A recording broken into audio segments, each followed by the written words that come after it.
Now, the hackers group Anonymous obviously likes to stay undercover, but our next guest says that he has been associated with them for years. He says he speaks for the organisation and shares their views. Greg Housh is the administrator of a website which is called Why We Protest.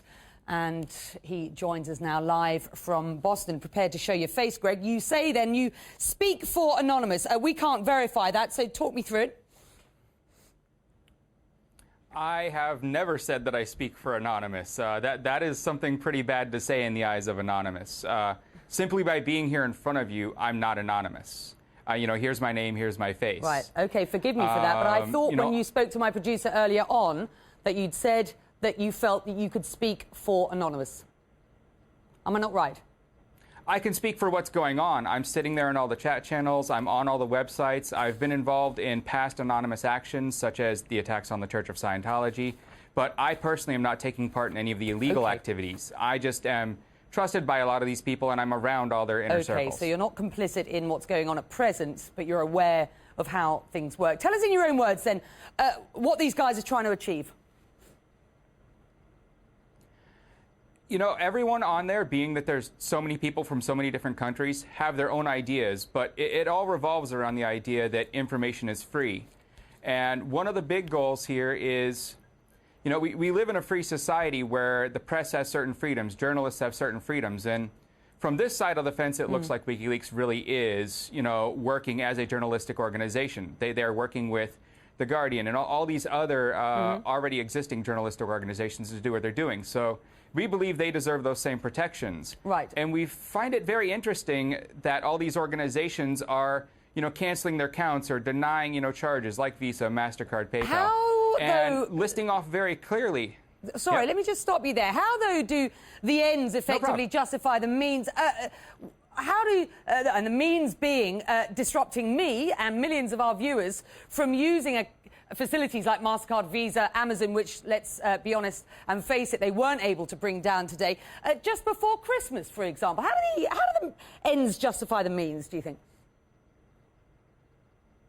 This is a very tough balance to keep here. And, I'm smiling because I've been asked this question a few times today. And it always leads to the fact that we really don't want to, anyone on this side, be it the people doing all the legal activities like the mirroring and all that type of stuff, all the way to the people doing the DDoS and everything. We don't want to interrupt the public's, livelihood. We don't want to interfere with their actions online because in the end, we want them on our side. Some people have been affected, but in all honesty, even when Visa's website was down completely, you don't go to Visa's website to use your credit card, and their website had nothing to do with their payment processing, which was working perfectly fine. There weren't enough hackers today to bring down the Amazon site. My sense is we're talking about, a couple of thousand people, 1,500 people around the world, and we're giving you, or them, the oxygen of publicity, of course, tonight. There could be more by the time this story is over, and I hope, that we're not complicit in what they're doing. But there, 1,500 doesn't sound like a lot of people to me, and they certainly weren't able to hit the Amazon site. So what should we expect next? Well, the Amazon site didn't go down. You are absolutely correct. But the numbers are a little short. As of me leaving to head to the studio here, there were over 3,000 people sitting in the chat channels that are doing this. So it's still growing.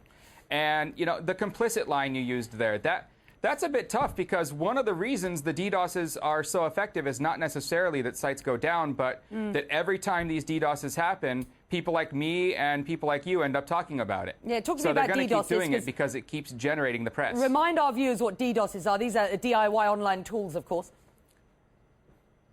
Right, it's a distributed denial of service. So they've got a tool that you basically, for the first time in the history of these types of tools, can volunteer your computer to join. In the past, people had to go out there and actually be hackers. They had to be the bad guys and infect your machine with viruses, Trojans, these types of things to build their botnets.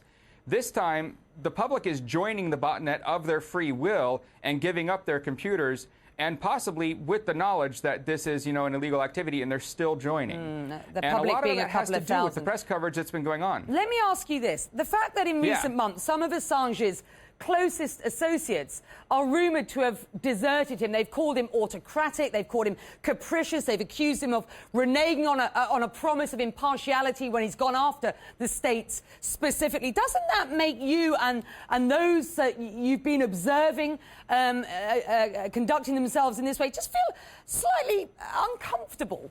That many of Assange's closest associates are reportedly pulling back from him. They don't agree with what he's doing. It does. There are people on this side that feel uncomfortable about that, but then there's the rest of us who know that, while Assange was one of the founders of WikiLeaks and he had a lot to do with, what's going on here, even with him behind bars, even if he were to disappear tomorrow, it wouldn't change anything. WikiLeaks would still be running. All the leaks would still be coming out. The financial information that they plan on putting out in a couple months is still going to come out whether he's there or not. So, Assange isn't WikiLeaks. He is a good spokesperson in our eyes, and maybe not in those people that you mentioned's eyes, but, to us, he seems like a pretty good spokesperson Right, okay. for it. So how long does this go on? Let me ask you this. How long does this go on? Because he's behind bars at the moment. They're looking to extradite him to Sweden. So even if he were to get off out of the case that they seem to be building against him in Sweden, does this now continue? How long does this go on?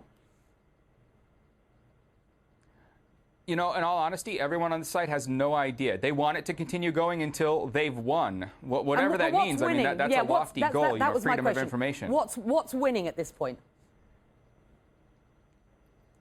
Well, I would say the one conversation that I witnessed today that really, kind of put things into perspective for me was people talking about how interesting. Here we have all these cables and all these other things that have been leaked over the last, 4 years with WikiLeaks.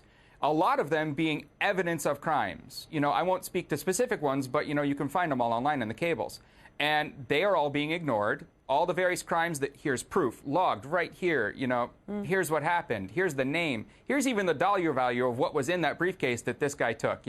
All of this is sitting there. And instead of focusing on the people who we know have committed crimes, they're going after Julian and WikiLeaks, ignoring the Sweden case for just a moment. Over here in America, they're going after him, trying to find any law they can charge him with, and they still haven't found one yet. Right. And yet, the person who right now we don't believe has broken a law is sitting over here being persecuted, while all these people who have broken many laws that we have proof of are being ignored. But that's really bothering people on this side. Let me just put this to you again. That you can't answer the question how long this goes on or what happens next at this point, can you? Or even what the real point is. In all honesty, no. I mean, this is so new. This hasn't happened before. No one's been through this, so we don't know where it ends. I will say one thing, that, the targets that keep presenting themselves by acting against WikiLeaks or acting against, freedom of information, as long as they keep, just stepping right up and raising their hand and saying that, here I am, I'm on the other side, there will probably be attacks.